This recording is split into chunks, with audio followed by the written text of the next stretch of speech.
Biz Qarabağ olaraq komandanı Avropadakı bu cür oyunlara çıxardıq. Bundan mən ancaq qürur hiss keçirirəm.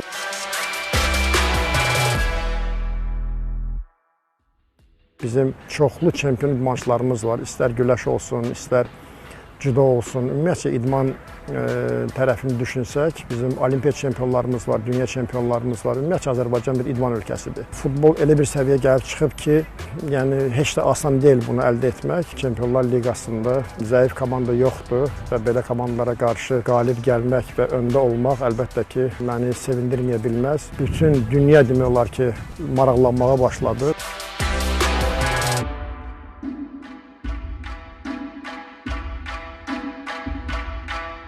Futbolçularla birlikdə fikrim olub ki, biz istənilən komandaya qarşı inamlı olmalıyıq, cəsarətli olmalıyıq. Daha da uğurlu nəticə əldə etmək üçün və daha da böyümək üçün.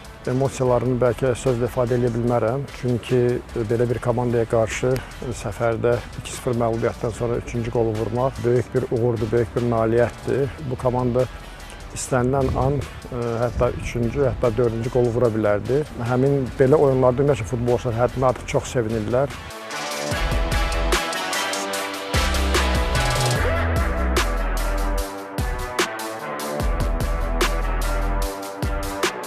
Oyundan əvvəl hamı düşünürdü ki, çox bəlkə də nadir insanlar olardı ki, bizim qələbəmiz haqqında düşünərdi və hətta bərabərliyimiz haqqında düşünərdi. Çünki Avropanın oyundan sonraki yazılarda da hiss olundu ki, istənilən Avropa ölkəsində bizim qalibiyyətimizə toxundular. Bu komandanın gücündən danışdılar, bu komandaya əlavə inam yarandı.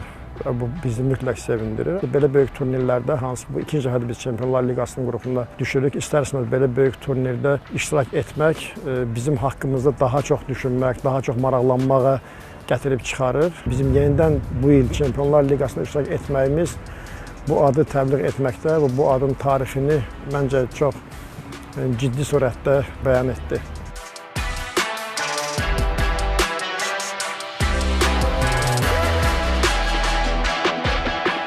Bizim ümumiyyətcə qarşımıza qoyduğumuz məqsəd həmişə olub ki, maksimum çalışıb daha da irəli getmək. Amma get-gedə həm Qarabağa, həm də Azərbaycan futboluna ümumiyyətcə diqqət çoxalır və belə olduğu halda da istər-istəməz həm rəhbərlik səviyyəsində, həm də elə bizim öz səviyyəmizdə ümidim var ki, biz bu klubu daha da inkişaf elətdirə bilərik ki, daha da yaxşı uğurlu nəticə əldə etmək üçün.